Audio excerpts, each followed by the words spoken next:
FZS বাসন two bike যদি অনেক দিন পরে থাকে অথবা আপনার 15,000, 20,000, 25,000 কিলোমিটার চলে, তখন কিন্তু বাইকের ফুয়েল পাম্প আপনার পরিষ্কার করতে হয়।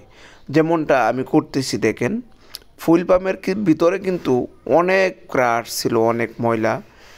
দেখেন, একটি বলের ভিতরে নিয়ে কিন্তু আমি কাজ করতেছি, বলটার তেলটা কিন্তু একবারে কালো হয়ে গেছে। আর এই ফুয়েল ফিল্টারটা দেখেন, আসলে আপনারা যে কোনো মডেলের বাইক ইউজ করেন না কেন, যদি আপনার ফুয়েল পাম্প সিস্টেম হয় অথবা ইএফআই বাইক হয়, অবশ্যই আপনাকে যেটা করতে হবে, প্রতি 12,000 কিলোমিটার পর পর অবশ্যই ফুয়েল পাম্পগুলা পরিষ্কার করে নেবেন, ভালোভাবে পরিষ্কার করে নেবেন।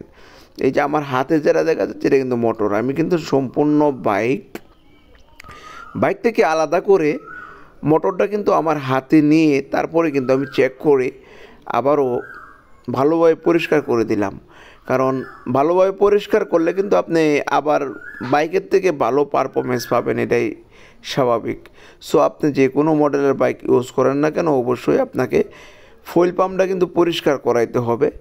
আপনারা চেষ্টা করবেন প্রতি 12,000 কিলোমিটার পর পর অথবা 2 বছর। আর যদি ফুয়েল কন্ডিশন ভালো থাকে, তখন হয়তো আপনি ভালো পারফরমেন্স পাইতে পারেন। এই যে আমার হাতে যে আমি আপনাদেরকে দেখাইতেছি যেটা, এটা কিন্তু ফুয়েল সেন্সর। এই সেন্সর থেকে কিন্তু আপনার ফুয়েলের ইন্ডিকেটর মিটারে চলে যায়, কিন্তু এই সেন্সরে অনেক সময় পানি লাগার ফলে তখন কিন্তু আপনার ফুয়েলের যে ইন্ডিকেট মিটারে যেটা আপনারা দেখেন, এটা কিন্তু খুব ভালোভাবে দেখতে পারবেন না। সো আপনার কাঙ্ক্ষিত বাইককে অবশ্যই নিয়মিত সার্ভিস নেবেন। আমরা কিন্তু দেখেন সমস্ত এই ফুল ট্যাঙ্কিটা সহ আপনাদেরকে আমি দেখাইতেছি, ফুল ট্যাঙ্কির ভিতরে কিন্তু কোনো রকম ময়লা নাই। আর বিশেষ করে আপনার ফুয়েল পাম্প জড়িত যে বাইকগুলা, ওটার কিন্তু আপনার উপর থেকে চাইলে নিচে সব কিছুই দেখা যায়, কারণ ময়লা আছে কি না। সো ফুয়েল পাম্প জড়িত যে বাইকগুলো আছে, অবশ্যই আপনারা চেষ্টা করবেন 12,000, 15,000 এর ভিতরে অবশ্যই ভালোভাবে পরিষ্কার করে নেওয়ার জন্য। তবে আপনারা যে যেখান থেকে দেখতেছেন, যদি আমার ভিডিও আপনাদের কাছে ভালো লাগে, দেখেন ভালো লাগার ভিতরে আমি আরেকটা কাজ দেখাইতেছি।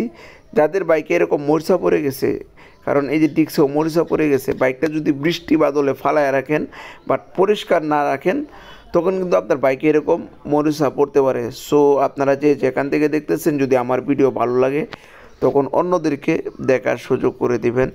সো আজকের মতো এই পর্যন্তই। সবাই ভালো